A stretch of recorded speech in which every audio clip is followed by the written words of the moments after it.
Shalom bien-aimés dans le Seigneur. Que l'Éternel vous bénisse.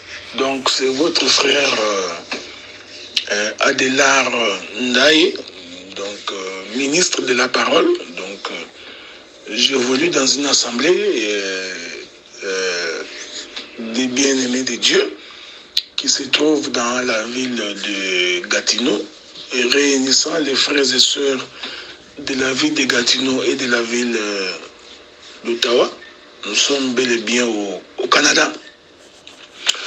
Donc, il m'a été demandé d'intervenir sur la Pâque. Je vais donc devoir intervenir aujourd'hui, demain, mardi, et je finirai mercredi. Ma prière est que l'Éternel Dieu du ciel, créateur des choses visibles et invisibles, c'est lui qui a créé les animaux des champs et les animaux domestiques, les oiseaux du ciel et tous les animaux aquatiques, c'est que ces dieux-là puissent vous être favorables en ces jours. Nous aborderons la Pâque, mais nous l'aborderons autrement, parce qu'il y a eu déjà plusieurs interventions avant moi sur la notion de la Pâque. Alors, je ne pourrai pas revenir sur ce qui a été dit par mes prédécesseurs, de peur que nous ne tombions dans une certaine forme de répétition. Donc, mon intervention va donc prendre un autre couloir. Nous prendrons donc une autre direction. Vous savez, frère, j'ai toujours dit que la prédication, c'est l'autel de Jacob. Et l'autel de Jacob est composé de 12 pierres.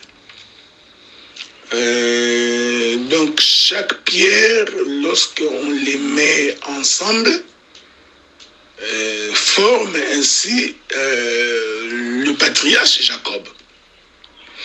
En d'autres termes, Jacob, c'est les chiffres 12. Et c'est Jacob qui est le chiffre 12. Donc, c'est un rassemblement des fils d'Israël. Je suis là dans le livre de Genèse chapitre 49.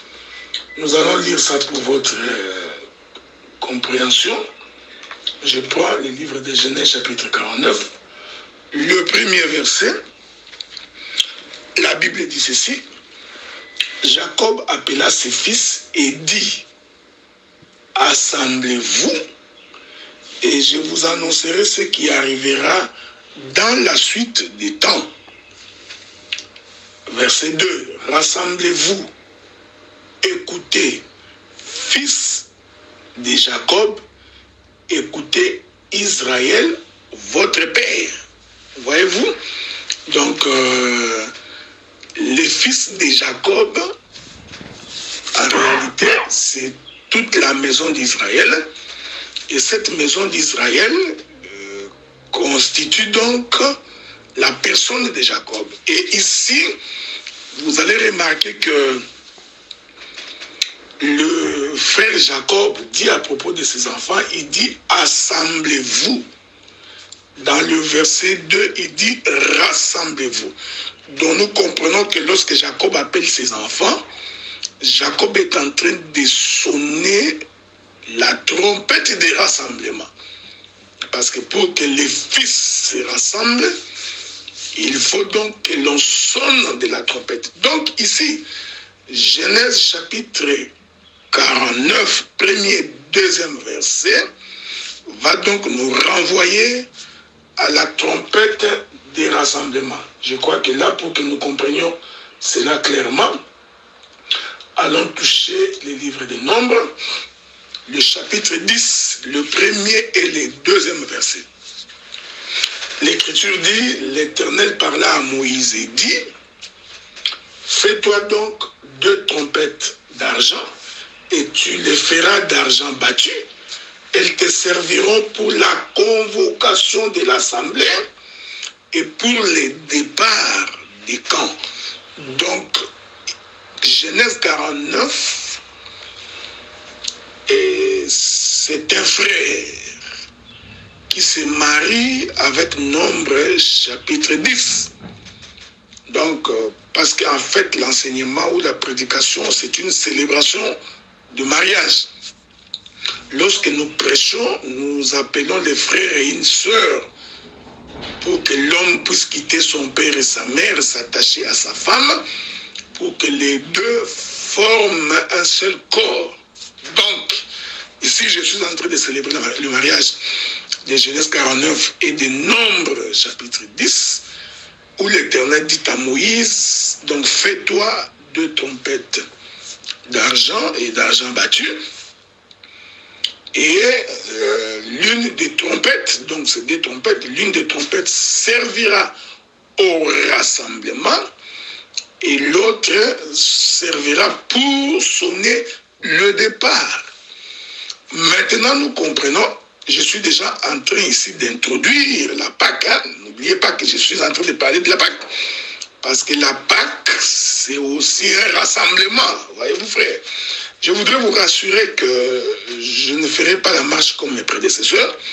Je puiserai certainement dans leurs interventions des flèches que je mettrai dans mon carquois et qui va nous permettre de faire la marche. Regardez maintenant. Donc, lorsque Jacob dit à ses enfants de se rassembler, il les appelle au rassemblement pour écouter le Père parler. Est-ce que vous comprenez? Ainsi, nous comprenons que la trompette du rassemblement, c'est la voix du Père. Et cette voix du Père doit être distincte, compréhensive et doit être bien décrite pour que le peuple réponde au rassemblement. Est-ce que vous remarquez? Je mets ces 2 écritures en suspens pour aller toucher maintenant Exode chapitre 12, l'écriture connue de tout le monde. Le premier verset, la Bible dit, l'Éternel dit à Moïse et à Aaron dans le pays d'Égypte, ces mois-ci sera pour vous le premier des mois, il sera pour vous le premier des mois de l'année. Parlez à toute l'assemblée d'Israël, dites, le 10e jour de ce mois, on prendra un agneau pour chaque famille, un agneau pour chaque maison. Si la maison est trop peu nombreuse, pour un agneau, on le prendra avec son plus proche voisin. Selon le nombre de personnes, vous compterez pour cet agneau d'après ce que chacun peut manger. Mon intervention sur la Pâque se limitera au verset 4. Ok? Donc, l'Éternel, par la bouche de son serviteur Moïse, va donc parler aux enfants d'Israël. Il dira, tu diras aux enfants d'Israël que ce mois ici sera pour vous le premier mois de l'année, parce que c'est le mois où Israël s'est préparé pour sortir,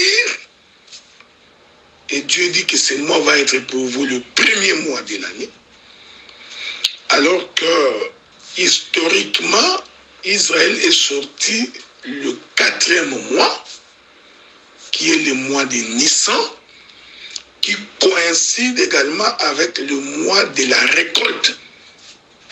Voyez-vous, frère? Donc Israël est sorti au temps de la récolte, au temps de la moisson. En d'autres termes, prophétiquement, la Pâque se mange pour que le peuple sorte. Ici, la Pâque est identifiée à la moisson. Mais pour qu'il y ait la moisson, il faut rassembler la récolte. Avez-vous remarqué cette chose? Voilà pourquoi la Pâque devait se manger dans la maison. C'est-à-dire, il faut que ceux qui sont dehors viennent se rassembler. Ok? L'Écriture dit que vous mangerez la Pâque dans la maison. La porte étant fermée, le sang sur les linteaux de la porte, que tout le monde soit à l'intérieur, qu'il n'y ait donc personne dehors. Tout celui qui se retrouvera dehors lorsque l'ange exterminateur passera, cet homme-là mourra. Donc nous comprenons que premièrement, avant de manger l'agneau, avant de célébrer cette Pâque-là, il faut que le peuple qui mange la Pâque rentre d'abord dans la maison. Est-ce que vous me comprenez, frère? Maintenant, vous allez comprendre que rentrer dans la maison, c'est ça la première trompette des rassemblements.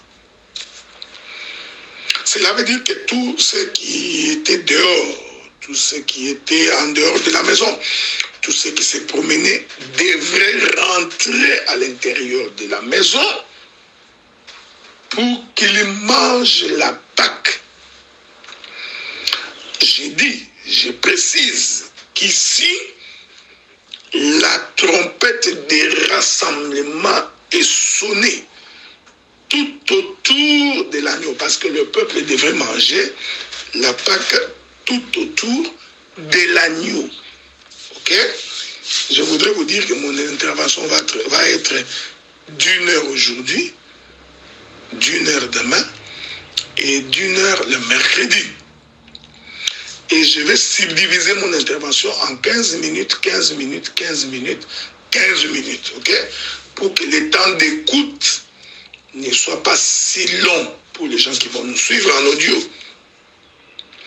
Donc, rentrer dans la maison, c'est ce que le frère Jacob dit dans Genèse chapitre 49. Il dit, Israël, rassemblez-vous. Ok? Rassemblez-vous pour écouter votre père Israël, fils de Jacob. Donc nous comprenons, je me répète frère, que lorsque Jacob disait cela, Ruben répond à l'appel. Siméon répond à l'appel. Lévi répond à l'appel. Judas répond. Zabulon, Issachar, Nephtali, Aser, Benjamin.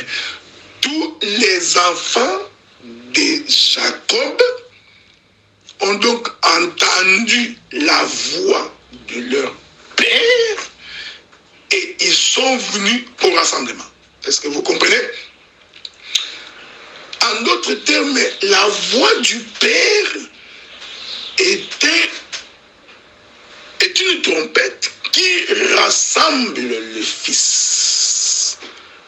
Voilà pourquoi, Exode chapitre 12, lorsque Moïse et Aaron dirent aux enfants d'Israël que vous mangerez la Pâque, il précise que cette Pâque devrait être mangée à l'intérieur de la maison. En d'autres termes, Aaron et Moïse ont sonné la trompette du rassemblement. Est-ce que vous remarquez ça, cette chose, frère? Je répète ça calmement pour que tu me saisisses, pour que tu me comprennes. Voilà pourquoi nous croyons que lorsque l'on annonce la parole de Dieu, il faudrait que le peuple réponde au rassemblement. Or, que veut dire rassemblement? Le rassemblement veut dire quitter les lieux de ta demeure et venir à l'appel de Dieu. Prenons ça sur la forme exhortationnelle pour que cette connaissance ne reste pas une connaissance dans la tête, mais que la connaissance soit la vie. Parce que moi je crois que la connaissance doit produire la vie du peuple. Voyez-vous, donc il faudrait que le peuple, par la connaissance, trouve les pieds pour marcher. Sur le plan de la marche de l'Église, il faudrait que, quand l'on écoute la parole ou la voix de Dieu, cette parole de Dieu doit nous appeler au rassemblement. Ici, le rassemblement ne veut pas dire aller dans les lieux du culte, selon mon intervention. Donc, je suis donc en train de placer la balustrade pour que je sois bien compris et saisi. Il est vrai qu'aller dans un lieu de culte, c'est aussi un rassemblement. Mais ce n'est pas de cela que je parle. Je parle du rassemblement de celui qui quitte sa maison, sa demeure.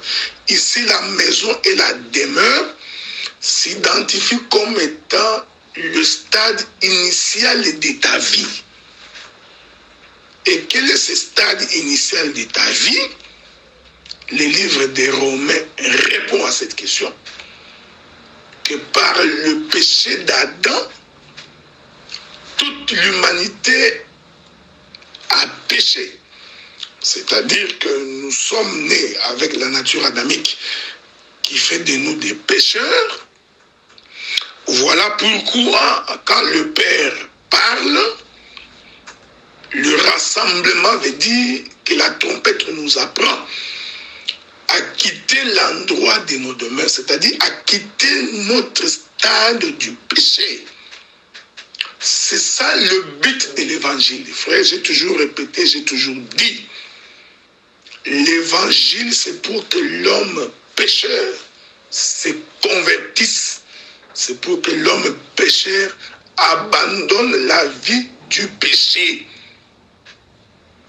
La parole de Dieu ne constitue pas en une démonstration de la connaissance, comme pour dire que je connais plus que celui-ci, ou je connais plus que les groupes de prière. Ce n'est pas la raison de l'évangile. La raison de l'évangile, c'est que nous apportons la connaissance pour que l'homme soit transformé, pour que l'homme change de vie et de comportement. Et cette chose n'est possible que lorsque la trompette, la première trompette du rassemblement sonne. Et cette première trompette, c'est la voix de Moïse et la voix d'Aaron, qui ont dit au peuple que ce mois ici sera pour vous le premier mois de l'année. Je précise pour votre information que nous étions au mois de Nissan, selon les calendriers juifs. Mais ce mois de Nissan, qui est, selon les calendriers juifs, qui est devenu le premier mois, en réalité, c'était le 4e mois. Est-ce que vous me comprenez, frère? Je voudrais que vous compreniez bien ce que j'ai dit, parce que je toucherai quelques profondeurs bientôt. En d'autres termes, le 4e mois était devenu pour Israël le premier mois. Ok? C'est très important ce que je dis. Cela veut dire que la récolte, la moisson, c'est fait le 4e mois, qu'on identifie généralement au mois de Nissan. C'est le mois de la récolte en Israël. Or, avant que quelqu'un ne récolte, parce que la récolte, c'est un rassemblement. Parce que vous récoltez, ensuite vous amenez la récolte chez vous à la maison. Il y a 2 étapes qui se font ici. Ce n'est pas pour rien qu'Israël va sortir au mois de Nissan, qui est le mois de la Pâque. Donc, vous récoltez cette récolte-là que j'appelle le rassemblement du produit de la terre. Une fois que vous l'avez récolté, vous devez l'amener à la maison. Donc, nous avons la trompette du rassemblement que j'appelle la récolte. Et ensuite, la trompette du départ. Voyez-vous, ramener cette récolte dans sa maison.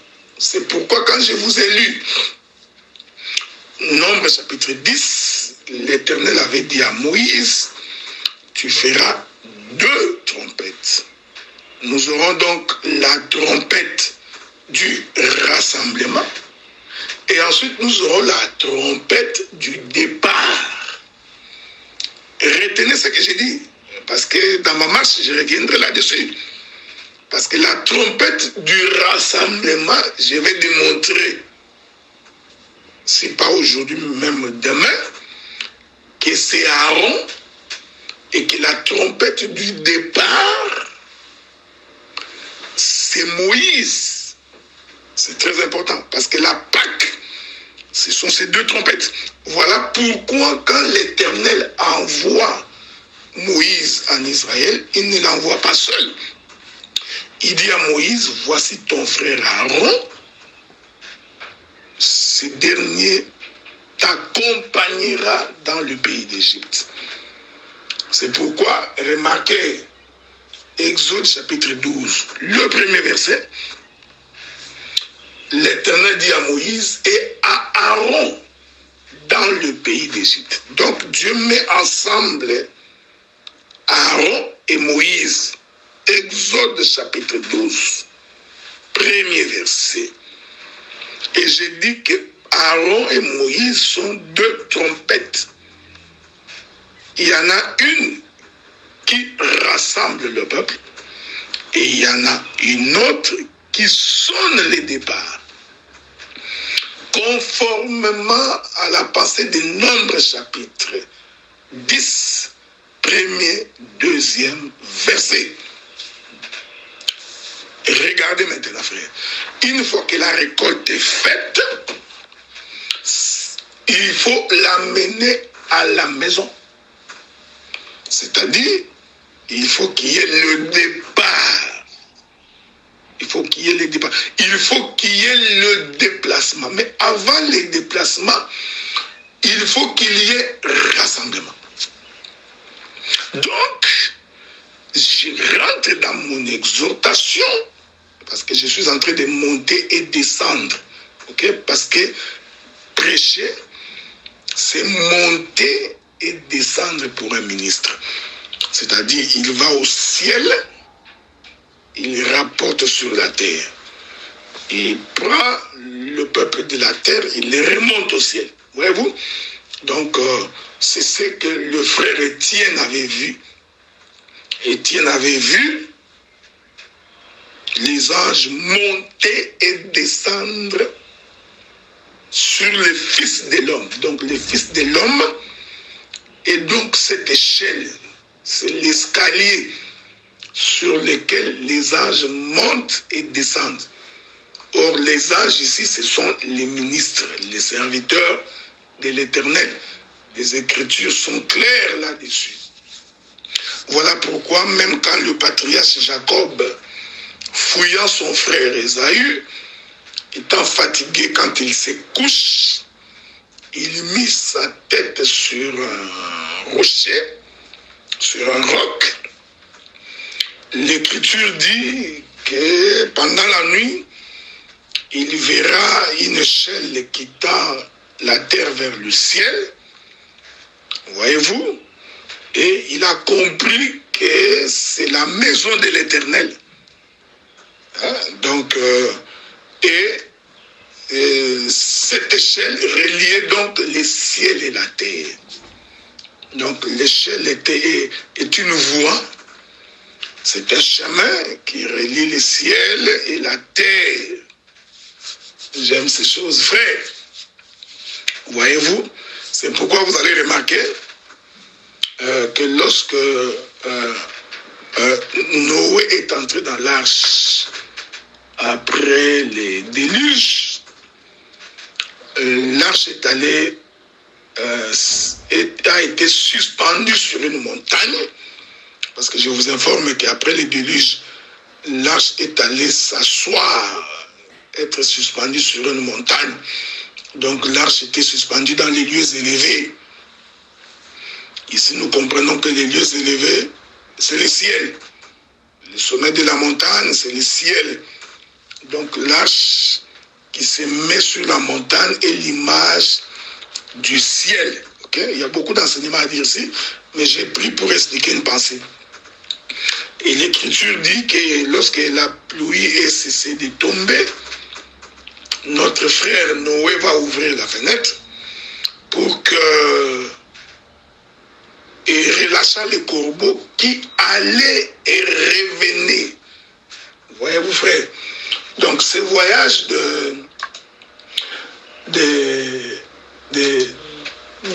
du corbeau qui va et qui revient, c'est le voyage de l'échelle reliant les ciels et la terre. Est-ce que vous remarquez cette chose? Hein? Donc, le corbeau qui va et qui revient, bien aimé dans le Seigneur, c'est juste l'image des serviteurs qui prêchent sur la terre et qui rentrent au ciel, qui prêchent sur la terre, qui rentrent au ciel. Donc, c'est ce que nous appelons, en d'autres termes, c'est le temps de la loi. C'est le temps de la loi, donc le temps où les prophètes venaient et revenaient, ils allaient et revenaient. Voyez-vous, donc, donc le temps où les prophètes allaient et revenir, ils allaient et revenaient. Donc, c'est ça même le voyage du corbeau. Donc, ensuite, il y a le voyage de la colombe qui est parti. Une fois qu'il a trouvé les feuilles d'olivier, il n'est plus revenu. Donc, nous comprenons que ce voyage-là de la colombe, c'est le temps de la grâce. Hein? Donc, c'est le temps de la grâce. Je voudrais... donc, j'ai pris cette écriture-là juste pour vous rappeler que le ministre, c'est celui qui monte et qui descend, qui monte et qui descend. C'est comme les prophètes de l'Ancienne Alliance qui allaient et qui revenaient. Donc, Jérémie, Habakkuk, ce sont les allées et revenus des différents prophètes, hein, mais qui malheureusement n'ont pas donné la vie au peuple. Voilà pourquoi le corbeau, allant revenant, n'a pas apporté les témoignages de la vie. Donc, c'est une dispensation du temps de Moïse.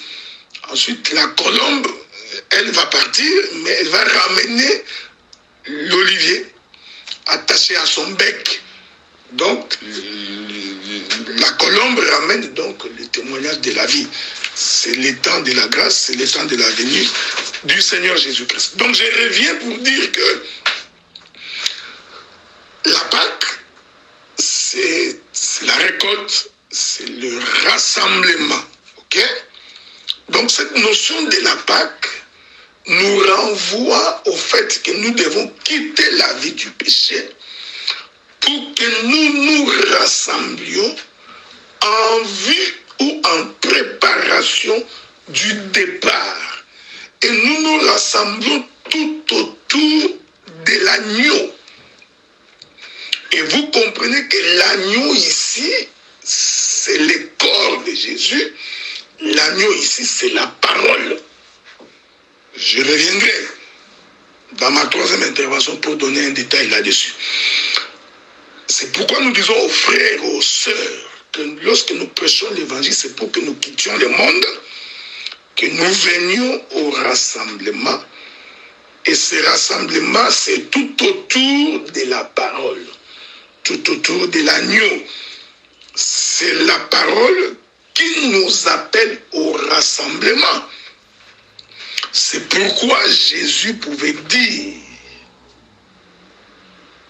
mes brebis connaissent ma voix, et lorsqu'ils l'auront entendu, ils viendront dans la bergerie. Donc cette voix-là que les brebis entendent pour venir au rassemblement, c'est ça la première trompette du rassemblement. Laquelle trompette se sonne sans éclat. Que le Seigneur vous bénisse.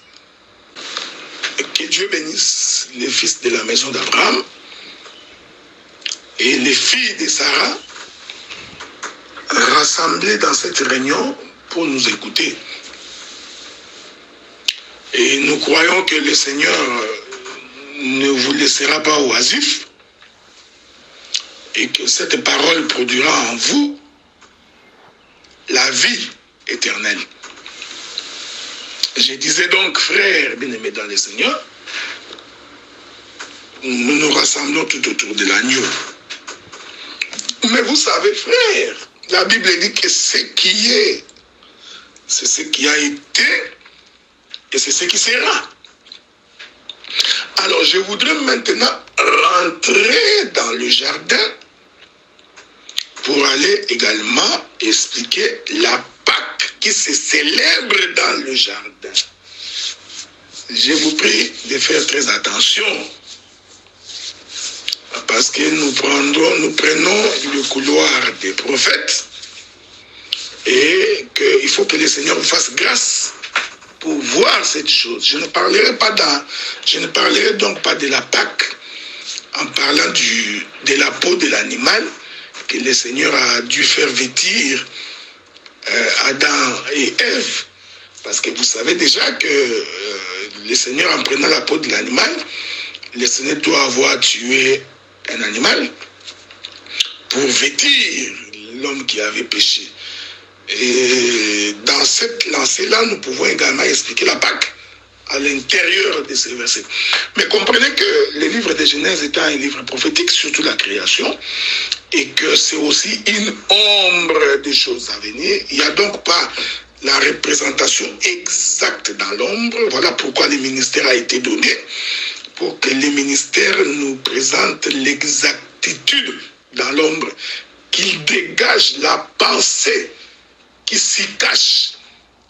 J'ai toujours dit et j'ai toujours répété que l'écriture en elle-même ne suffit pas pour convaincre de la parole de Dieu. Voyez-vous, frère, non, l'écriture en elle-même ne suffit pas. Il ne suffit pas de dire voici l'écriture. Voici l'écriture.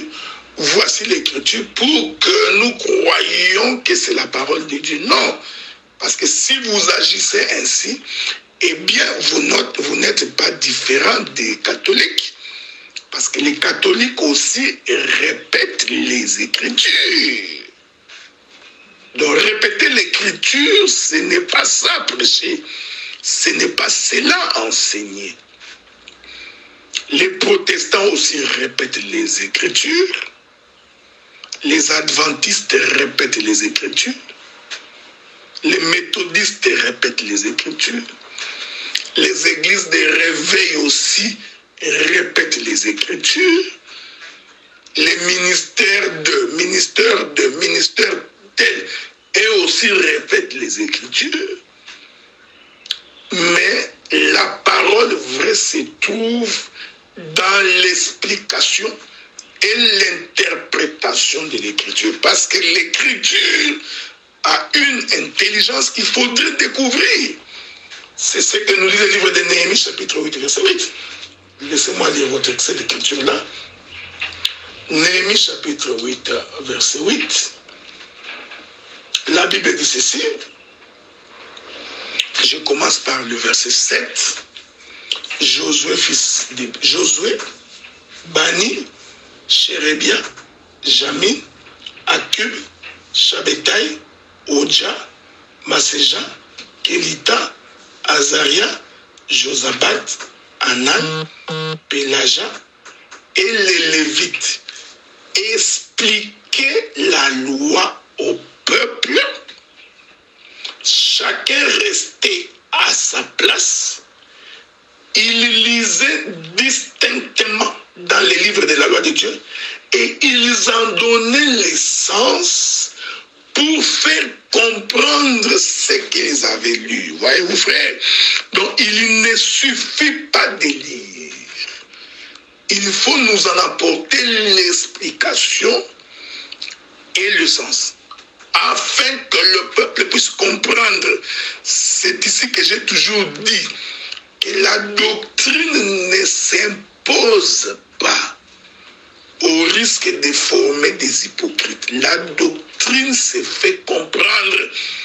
Il faut expliquer, interpréter la doctrine pour que le peuple puisse appliquer la parole de Dieu. Voyez-vous, frère, maintenant je rentre dans le jardin pour expliquer la Pâque. Nous sommes dans les livres de Genèse. Genèse, je ne sais pas si c'est le chapitre 1er, je vais aller voir ça. Genèse chapitre 1er.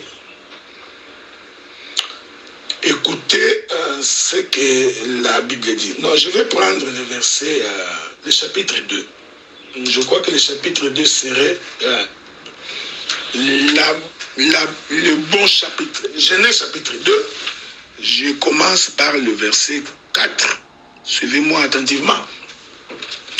Voici les origines des cieux et de la terre quand ils furent créés.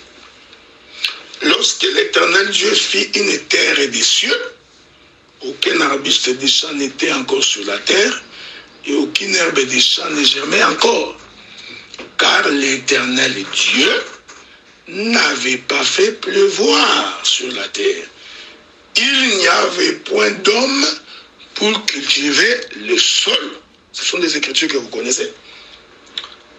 Le verset 6 et le verset 7 m'intéressent au plus haut point.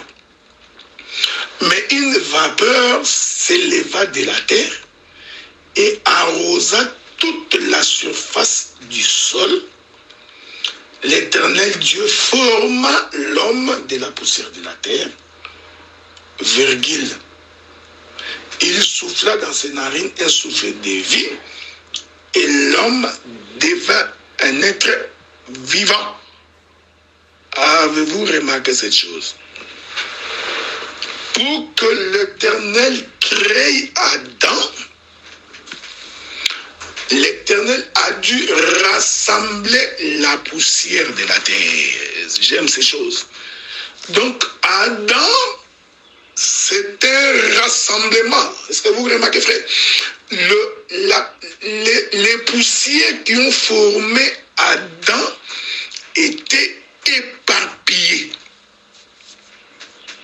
Maintenant, pour que Adam puisse être formé, il a fallu que chaque poussière réponde au rassemblement de Dieu afin de former un corps. Je vais prendre ces choses dans l'expression la plus simple possible. Cela veut dire que le corps de l'homme étant composé de plusieurs membres, c'est ce que le frère Paul dit, le corps tout en étant un composé de plusieurs membres. Quand bien même que les membres sont plusieurs, en réalité, ils ne forment qu'un seul corps. Donc nous comprenons que le corps d'Adam était composé de plusieurs membres. Hein? Okay. Bon, on va lire cette écriture-là pour que les gens puissent bien nous comprendre. Parce que vous allez saisir que le corps de l'homme est un rassemblement, frère. Ok? Je ne sais pas si je vais retrouver cette écriture-là. J'ai pris le Seigneur qui m'aide à pouvoir trouver l'écriture aussi facilement. Je suis dans les livres de Romains, je crois. Attendez. Romains. Nous prenons le livre de Romains, chapitre 12. Romains, chapitre 12, je vais lire avec vous. La Bible dit, je commence par le verset 3. Par la grâce qui m'a été donnée, j'ai dit à chacun de vous de n'avoir pas de lui-même une très haute opinion, mais de revêtir des sentiments modestes, selon la mesure que Dieu a départie à chacun. Maintenant, regardez le verset 3. Verset 4. Car comme nous avons plusieurs membres dans un seul corps, et que les membres n'ont pas la même fonction, Ainsi, nous qui sommes plusieurs, nous formons un seul corps en Christ. Nous sommes tous membres les uns les autres. Avez-vous remarqué cette écriture? J'aime cette écriture-là. Donc, le frère Paul nous fait comprendre que le corps de l'homme est une composition de plusieurs membres. Ok? Donc, chaque membre vient pour former un corps. Ainsi, nous comprenons que lorsque la Bible dit que le Seigneur a rassemblé la poussière de la terre, et je vous informe que Dieu n'a pas rassemblé toute la poussière de toute la terre, Dieu n'a pris qu'une portion. Avez-vous remarqué, frère? Et cette portion, c'est la portion qui a répondu au rassemblement. Hein? Donc, le bras vient au rassemblement, les ongles viennent au rassemblement, les intestins viennent au rassemblement, la peau vient au rassemblement, les pieds viennent au rassemblement, les cheveux. Donc, les différentes portions, les différents membres du corps, quand l'Écriture dit que Dieu rassemble, en fait, Dieu a annoncé déjà la Pâque. Parce que la Pâque procède par rassemblement. Souvenez-vous, je vous avais dit, Dieu dit, vous entrerez dans la maison. Donc, tous ceux qui sont dehors devraient rentrer dans la maison pour aller manger l'agneau. Ils devaient se rassembler dans la maison. Est-ce que vous comprenez, frère? Dans la maison d'Israël, c'est là-bas que les rassemblements doivent se faire. Il y a beaucoup de choses à dire ici parce que j'irai même toucher la mort du Seigneur pour expliquer ces choses. Donc, le rassemblement, c'est quitter l'état initial vers le deuxième état où le Seigneur vous appelle. Est-ce que vous comprenez cette chose? Donc, la création d'Adam procède par rassemblement. En d'autres termes, ce rassemblement-là est une trompette. J'insiste, frère. Donc, quand l'Écriture dit que Dieu rassemble la poussière de la terre, nous disons qu'il s'agit de la trompette du rassemblement, qui est la première trompette selon le livre des Nombres, chapitre 10, qui se sonne sans éclat. Et j'ai dit, cette trompette-là, c'est Aaron. Donc, écoutez frère, écoutez. Quand le Seigneur rassemble la poussière de la terre pour former Adam, c'est Aaron qui est au service. Ici, cet éternel-là qui rassemble, c'est Aaron. Ouais, vous frère, c'est le ministère d'Aaron. Je l'ai dit comme ça parce que j'ai mes 3 jours, j'expliquerai. Si par mes gardes j'oublie que quelqu'un me pose la question, je reviendrai là-dessus. Donc, Adam qui forme un corps, qui vient au rassemblement des différentes poussières, nous comprenons que c'est l'appel au rassemblement pour venir manger la Pâque. Et ce rassemblement, je vous avais dit, c'est fait tout autour de l'agneau. C'est l'agneau qui relie les poussières pour qu'il forme un corps. Est-ce que vous comprenez ce que nous disons? Or, cet agneau ici, dans les livres de Genèse, est identifié à la vapeur. Je rentre dans Genèse. Chapitre 2. La Bible dit, verset 6, « Mais une vapeur s'éleva de la terre et arrosa toute la surface du sol. » Voyez-vous, frère, ici, la vapeur, c'est l'eau.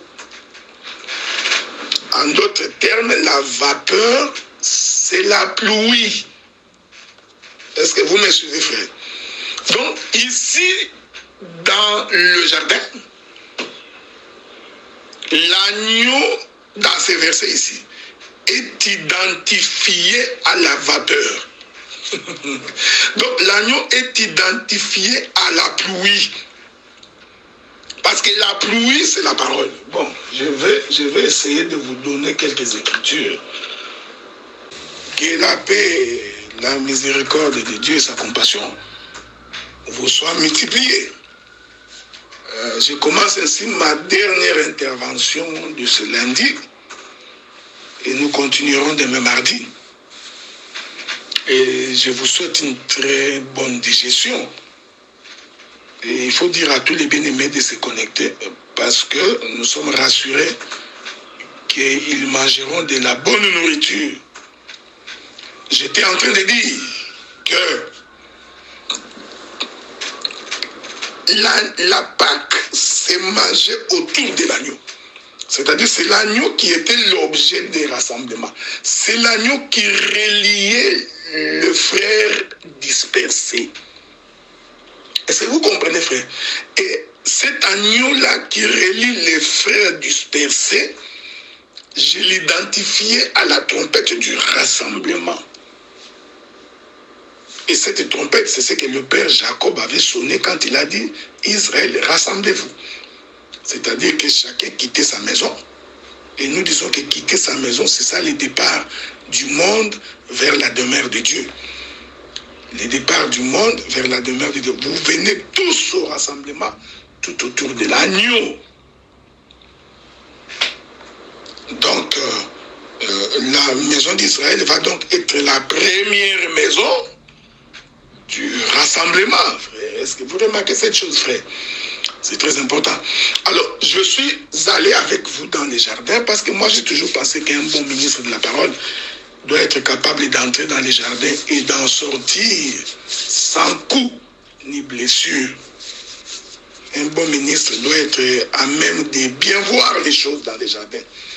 Et cet œil-là doit vous être accordé par le Créateur des choses visibles et invisibles. C'est lui qui n'a ni père ni mère, ni arbre généalogique, ni ascendant. Vous comprenez?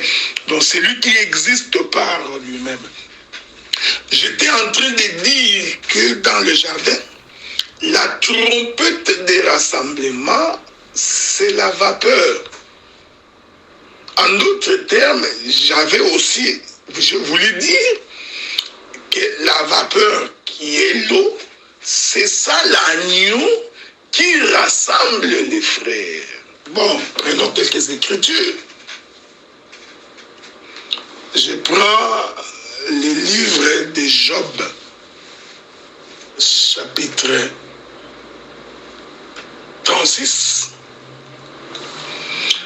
le verset 27. La Bible dit ceci. Il attire à lui les gouttes d'eau, il les réduit en vapeur et forme la pluie. Donc, il ne faut pas passer par 4 chemins. La vapeur, c'est la pluie. Est-ce que vous comprenez ce que nous disons? Bon, il est vrai que nous pouvons expliquer beaucoup de choses ici. Nous pouvons expliquer que la vapeur, c'est aussi la loi, la pluie, c'est la grâce. Mais ce n'est pas ce qui m'intéresse. Ici, Job nous fait comprendre que la vapeur, c'est ce qui forme la pluie. Donc, nous comprenons que cette vapeur qui s'était élevée dans le jardin pour permettre à l'Éternel de rassembler l'homme, c'est une pluie. Et je vous ai dit, frère, que le rassemblement s'est fait au temps de la moisson. C'est ça le 4e mois qui devient le 1er mois. En d'autres termes, ici dans le jardin, quand la vapeur est en train de s'élever pour la création d'Adam, nous étions au temps de la moisson, j'aime ces choses, et nous étions le mois de Nissan qui devenait le 1er mois de l'année pour Adam. Bon, est-ce que c'est moi qui l'ai dit? Non, donnons les Écritures, frère. De peur que je ne sois anéanti par mes frères, nous allons donc prendre une Écriture. Prenons Ésaïe.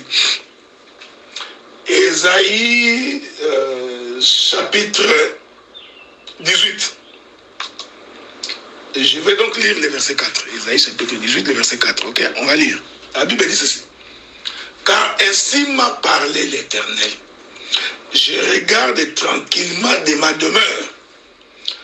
Par la chaleur brillante de la lumière. C'est très important. Je reviendrai demain. Parce que le mois de Nissan, c'est le chiffre 4, c'est le chiffre du soleil, ok?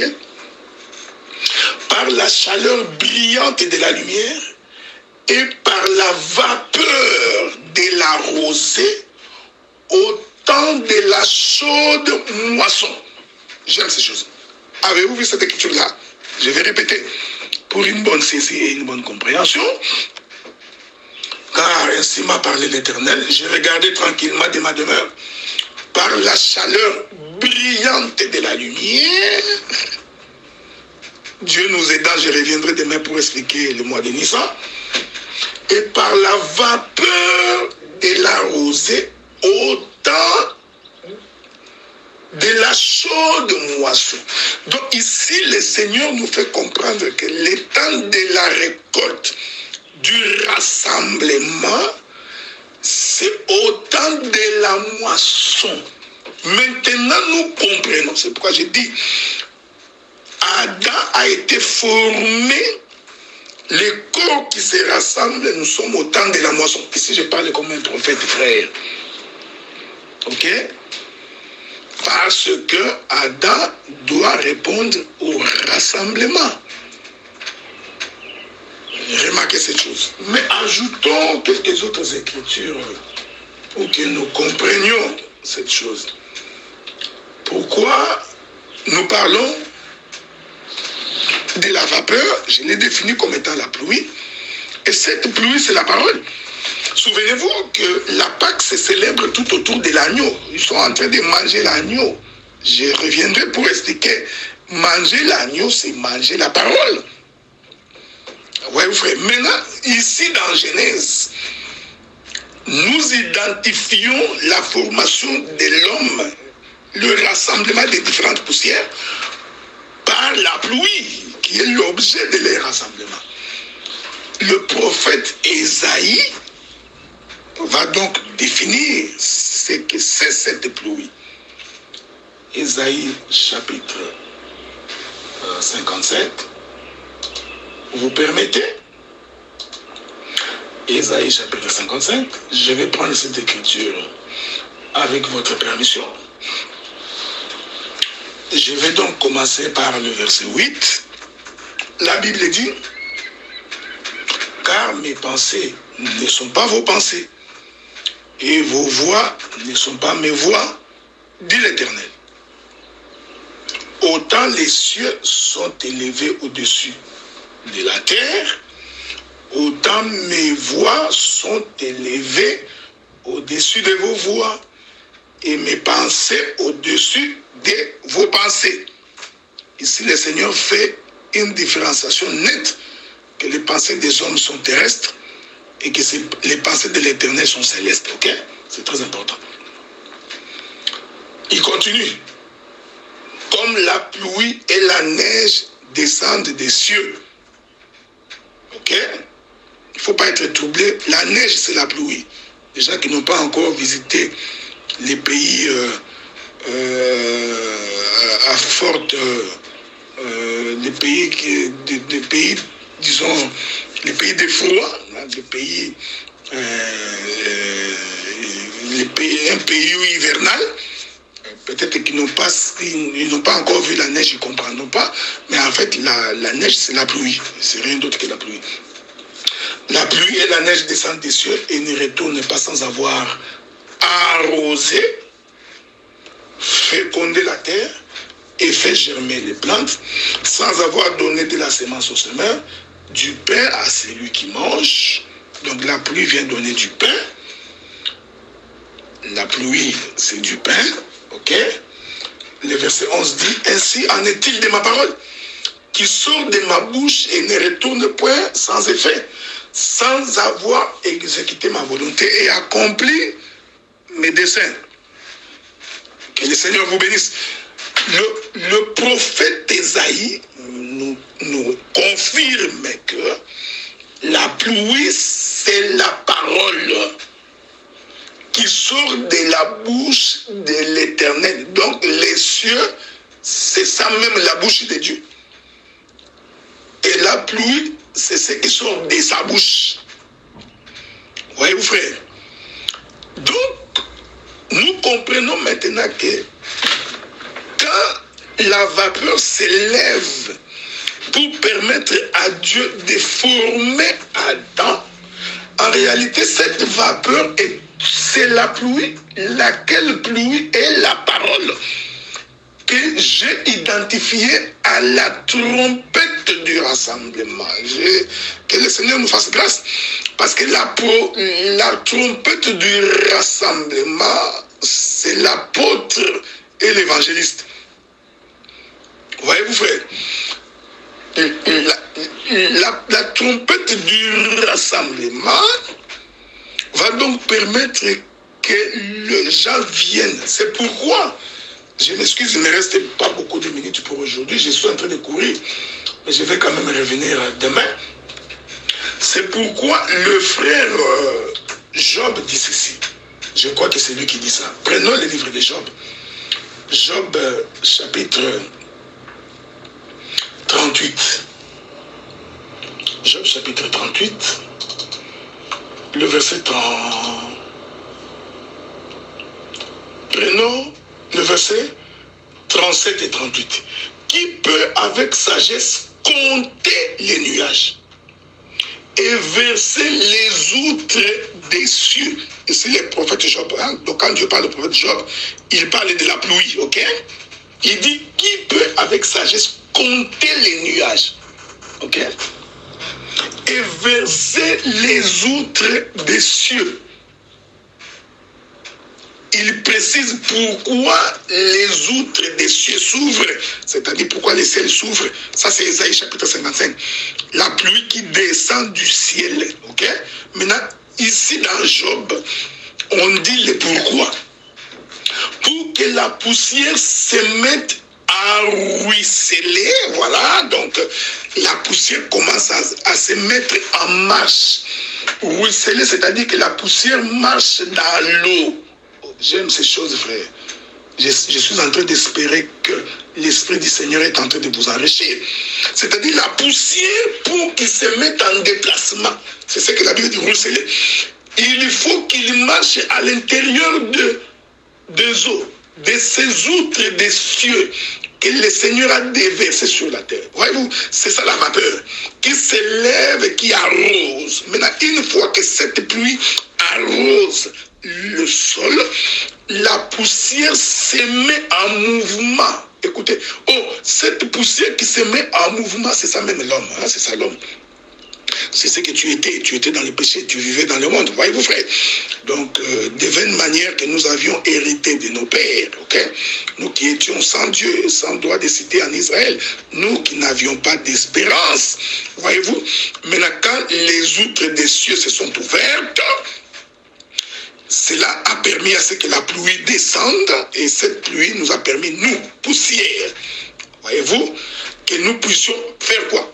Ruisseler. Donc, nous déplacer. Donc, nous répondons à l'appel du rassemblement. J'aime ces choses. Donc, ruisseler, c'est une marche vers le rassemblement. C'est ça la création d'Adam, frère. Donc la création d'Adam, c'est que les différentes poussières ruisselaient. Ils se déplaçaient dans la pluie, dans l'eau. L'eau descendue du ciel. Je précise encore. C'est très important. Écoutez ce que le frère Job dit. Il dit, et que les mottes de terre se collent ensemble. Voilà. Donc, une fois que la poussière ruisselle dans l'eau, il se déplace. Qu'est-ce qu'il vient faire? Il vient se coller ensemble pour former le corps d'Adam. C'est ce que j'appelle la Pâque. Avez-vous remarqué cette chose? Donc la Pâque, c'est un rassemblement. C'est les différentes poussières qui forment le corps d'Adam.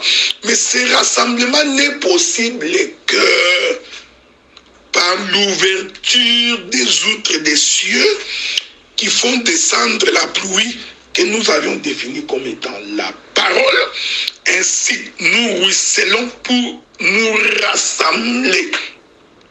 Est-ce que vous comprenez ça, frère?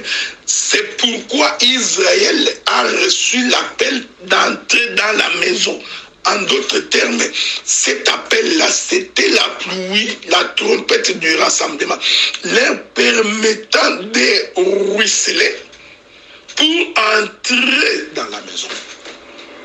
Que la paix du Seigneur soit avec vous. Demain, nous essayerons de toucher la bouche de Jésus qui crache par terre, et par la même occasion, nous toucherons également la résurrection de Lazare pour expliquer toujours le rassemblement.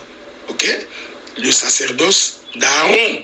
Parce que jusque-là, c'est Aaron qui est en train de rassembler le peuple, frère. Moïse est en train d'attendre. Ok? Que le Seigneur vous bénisse. Je remercie l'administrateur du groupe qui m'a associé à cette marche de sanctification. Et vous tous qui nous aviez écoutés pour aujourd'hui, que la paix du Seigneur soit avec vous. Nous nous reparlerons demain. Ok? Merci. Que Dieu vous bénisse.